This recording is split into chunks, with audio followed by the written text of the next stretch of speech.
Percy Fawcett. The whole story, narrated straight from Wikipedia, start to finish. Let's dive in. Life. Early life. Percy Fawcett was born on 18th August 1867 in Torquay, Devon, to Edward Boyd Fawcett and Myra Elizabeth, née MacDougall. The Fawcetts were a family of old Yorkshire gentry, Fawcett of Scaleby Castle, who had prospered as shipping magnates in the East Indies during the late 18th and 19th centuries. Fawcett's father had been born in India and was a Fellow of the Royal Geographical Society, RGS, while his elder brother, Edward Douglas Fawcett, was a mountain climber, Eastern occultist, and the author of philosophical books and popular adventure novels. During the 1880s, Percy Fawcett was schooled at Newton Abbot Proprietary College, alongside Bertram Fletcher Robinson, the future sportsman, journalist, writer, and mutual friend of Sir Arthur Conan Doyle. Thereafter, he attended the Royal Military Academy, Woolwich, and was commissioned as a lieutenant of the Royal Artillery on 24th of July, 1886. That same year, Fawcett met his future wife, Nina Agnes Patterson, whom he married in 1901 and had two sons, Jack, 1903-1925, and Brian, 1906-1984, and one daughter, Joan, 1910-2005. On 13th of January 1896, Fawcett was appointed adjutant of the 1st Cornwall, Duke of Cornwall's, Artillery Volunteers, and was promoted to captain on 15th of June 1897. He later served in Hong Kong, Malta, and Trincomalee, Ceylon. Fawcett joined the RGS in 1901 with the aim of studying surveying and mapmaking. Later, he worked for the British Secret Service in North Africa while pursuing the surveyor's craft. He served for the War Office on Spike Island in County Cork from 1903 to 1906, where he was promoted to Major on 11th January 1905. Fawcett became friends with authors Conan Doyle and Sir Henry Rider Haggard. The former used Fawcett's Amazonian field reports as inspiration for his novel, The Lost World.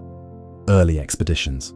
Fawcett's first expedition to South America was launched in 1906 after the RGS sent him to Brazil to map an area of the jungle bordering Bolivia. The RGS had been commissioned to map the area as a third party, unbiased by local national interests. Fawcett arrived in La Paz in June. While on the expedition, in 1907, he claimed to have seen and shot a 62-foot, 19 men's, long giant anaconda, a claim for which he was ridiculed by scientists. He reported other mysterious animals unknown to zoology, such as a small cat-like dog about the size of a foxhound, which he claimed to have seen twice, and the giant Apazaka spider, which was said to have poisoned a number of locals. The giant peanuts which he found in the Mato Grosso region were almost certainly Arachis nambiquare, which has legumes up to 9 centimeters, 4 in length. Fawcett made 7 expeditions between 1906 and 1924. He was mostly amicable with the local indigenous peoples through gifts, patience, and courteous behavior. In 1908, he traced the source of the Rio Verde, Brazil, and in 1910 made a journey to Heath River, on the border between Bolivia and Peru, to find its source, having retired from the British Army on 19th of January. In 1911, Fawcett once again returned to the Amazon and charted hundreds of miles of unexplored jungle, accompanied by his trusted long-time exploring companion, Henry Costin, and biologist and polar explorer James Murray. After a 1913 expedition, Fawcett supposedly claimed to have seen dogs with double noses. These may have been double-nosed Andean tiger hounds. By 1914, based on documentary research, Fawcett had formulated ideas about a lost city he named Z, somewhere in the Mato Grosso. He theorized that a complex civilization once existed in the region and that isolated ruins might have survived. Fawcett also found a document known as Manuscript 512, written after explorations made in the Sertão of the state of Bahia and housed at the National Library in Rio de Janeiro. It is believed to have been authored by Portuguese bandeirante João da Silva Guimarães, who wrote that in 1753 he had discovered the ruins of an ancient city that contained arches, a statue, and a temple with hieroglyphics. The city is described in great detail without providing a specific location. This city became a secondary destination for Fawcett after Z. In Brazil, Fawcett carried a jade statue of a human figure with inscriptions on the chest and feet that he claimed had supernatural powers over the indigenous tribes of the Amazon. He told Ramiro Noronha, a Brazilian general, by showing the statue, he could exercise an irresistible power over the natives. At the beginning of the First World War, Fawcett returned to Britain to serve with the British Army as a reserve officer in the Royal Artillery, volunteering for duty in Flanders and commanding an artillery brigade despite being nearly 50 years old. He was promoted from Major to Lieutenant Colonel on 1st March 1918 and received 3 mentions in dispatches from Field Marshal Sir Douglas Haig in November 1916, November 1917, and November 1918. He was also awarded the Distinguished Service Order in June 1917. After the war, Fawcett returned to Brazil to study local wildlife and archaeology. In 1920, he made another attempt along with Ernest G. Holt and Lewis Brown, but gave up when his colleagues were unable to withstand the hardships. He then went alone to search for Zid, but ended it after suffering from a fever and shooting his pack animal. Final expedition. In 1924, Fawcett returned to Brazil with his eldest son, Jack, and Jack's longtime friend, Raleigh Rimmel, for an exploratory expedition to find Zed. Fawcett left instructions stating that if the expedition did not return, no rescue expedition should be sent lest the rescuers suffer his fate. Fawcett was a man with years of experience traveling and had taken equipment such as canned foods, powdered milk, guns, flares, a sextant, and a chronometer. His travel companions were both chosen for their health, ability, and loyalty to each other. Fawcett chose only 2 companions in order to travel lighter and with less notice to indigenous tribes, as some were hostile towards outsiders. On 20th April 1925, Fawcett's final expedition departed from Cuiabá. In addition to Jack and Rimmel, he was accompanied by 2 Brazilian labourers, 2 horses, 8 mules, and a pair of dogs. The last communication from the expedition was on 29th May, when Fawcett wrote, in a letter to his wife delivered by a native runner, that he was ready to go into unexplored territory with only Jack and Rimmel. They were reported to be crossing the Upper Xingu, a southeastern tributary river of the Amazon River. The final letter, written from Dead Horse Camp, gave their location and was generally optimistic. Posthumous events and speculations. The RGS declared and accepted the men as lost in January 1927, almost 2 years after the party's last message. Soon after this declaration, a large number of volunteers offered to attempt to locate the lost explorers. Many expeditions attempting to find Fawcett failed. At least one lone searcher died in the attempt. Many people assumed that local indigenous peoples killed Fawcett's party, as several tribes were nearby at the time. The Kalapalos, the last tribe to have seen them, the Rumours, the Suyas, and the Zavantes, whose territory they were entering. According to explorer John Hemming, Fawcett's party of 3 was too few to survive in the jungle, and his expectation that his indigenous hosts would look after them was likely to have antagonized them by failing to bring any gifts to repay their generosity.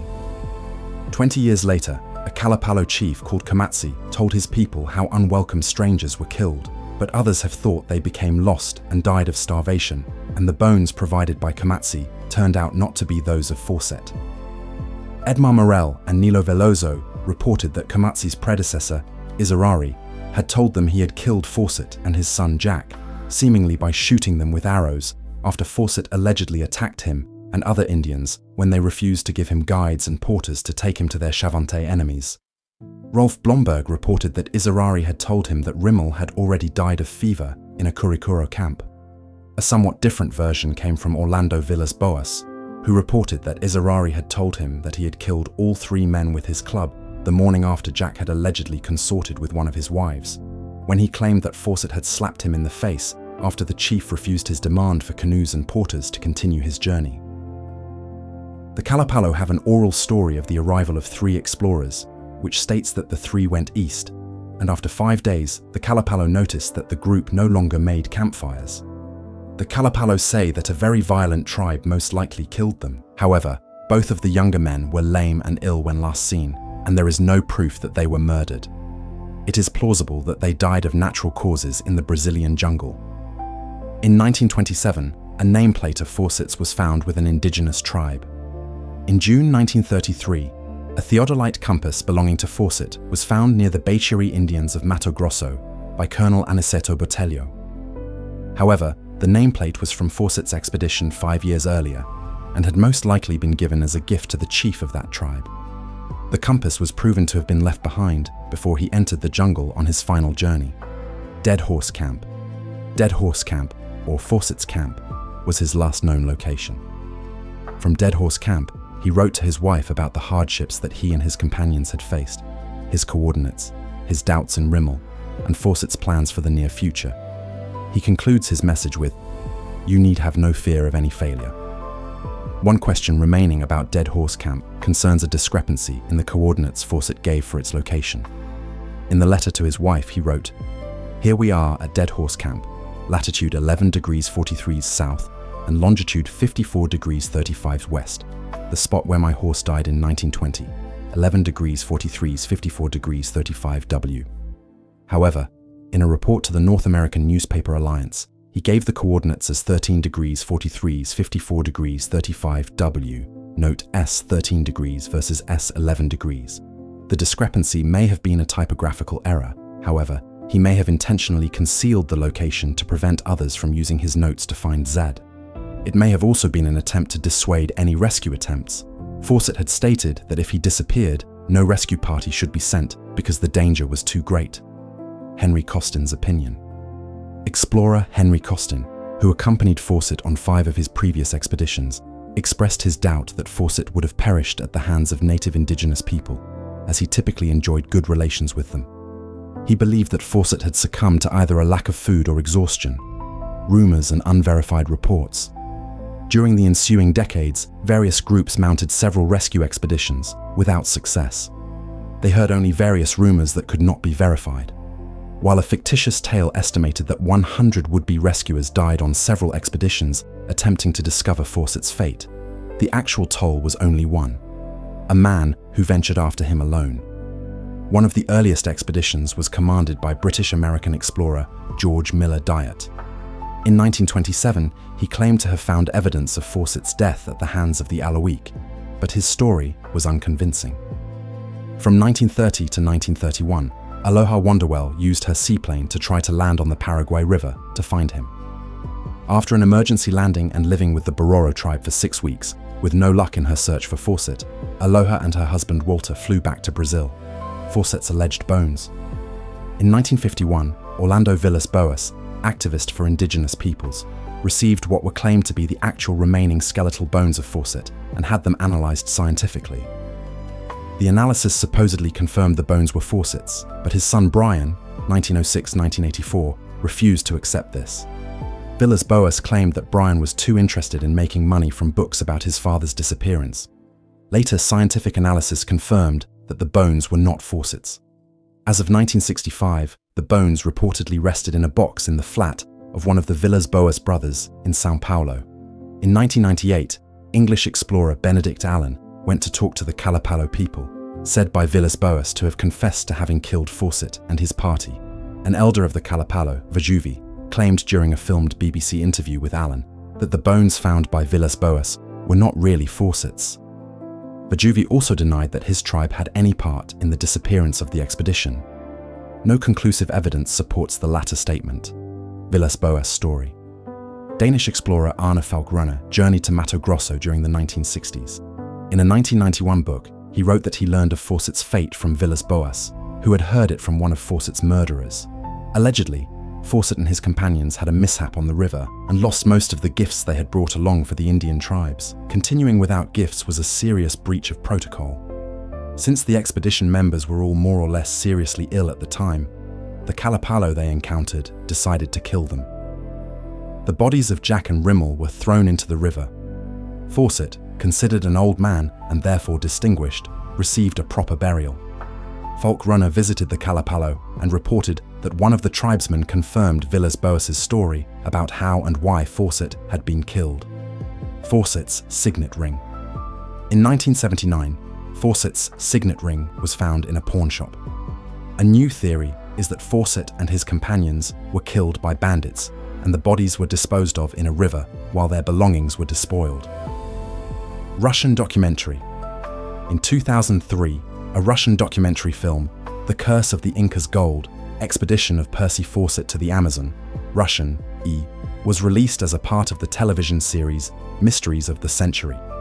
Among other things, the film emphasizes the recent expedition of Oleg Aliev to the presumed approximate place of Fawcett's last whereabouts and Aliev's findings, impressions, and presumptions about Fawcett's fate. The film concludes that Fawcett may have been looking for the ruins of El Dorado, a city built by more advanced people from the other side of the Andes, and that the expedition members were killed by an unknown primitive tribe that had no contact with modern civilization. Commune in the jungle. On 21 March 2004, The Observer reported that television director Misha Williams, who had studied Fawcett's private papers, believed that he had not intended to return to Britain, but rather meant to found a commune in the jungle, based on theosophical principles and the worship of his son Jack. Williams explained his research in some detail in the preface to his play Amazonia, first performed in April 2004, in Popular Culture. In 2005, the New Yorker staff writer David Gran visited the Kalapalo and reported that it had apparently preserved an oral history about Fawcett, among the first Europeans the tribe had ever seen.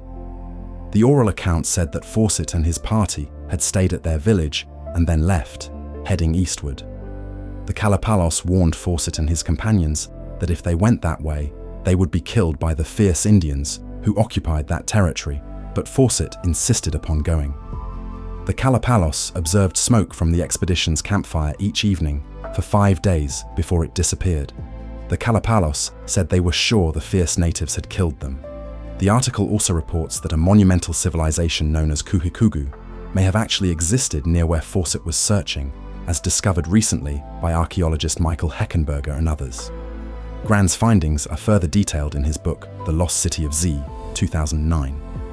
Fawcett is also mentioned in the popular fictional horror podcast The Magnus Archives in episode 133 Dead Horse, 4th April 2019, written by Jonathan Sims, where he is the focal point of the episode.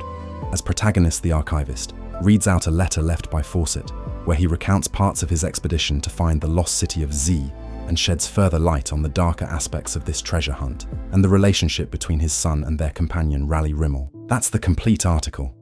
If you made it this far, you'll love the rest of the channel. Subscribe for a new Wikipedia deep dive every single day. The next video is on screen now, and if there's a topic you want narrated, drop it in the comments. Thanks for watching.